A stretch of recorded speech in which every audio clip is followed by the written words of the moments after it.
अतिक्रमण. मुंबई शहरात फिरताना वेळ लागतं ते इथल्या भल्या मोठ्या इमारती आणि त्यांच्याच शेजारी पसरलेल्या अनधिकृत गचाळ वस्त्या बघून.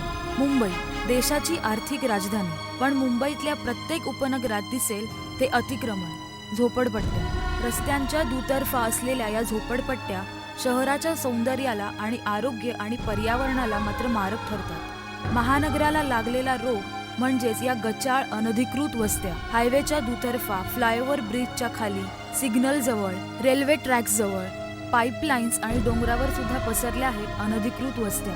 पुनर्वसनाच्या नावाखाली झोपडवासियांना नवीन घरं दिली जातात. ती विकून दुसऱ्या ठिकाणी झोपड्याच उभ्या राहतात. शासनाला, नेत्यांना, पोलिसांना या वस्त्या दिसतच नाहीत का की वोट बँक म्हणून अशा वस्त्या जोपासल्या जातात? आमची मुंबई सुंदर मुंबई म्हणणारे नेते जनतेची फसवणूक करतायत. हे कधी थांबणार?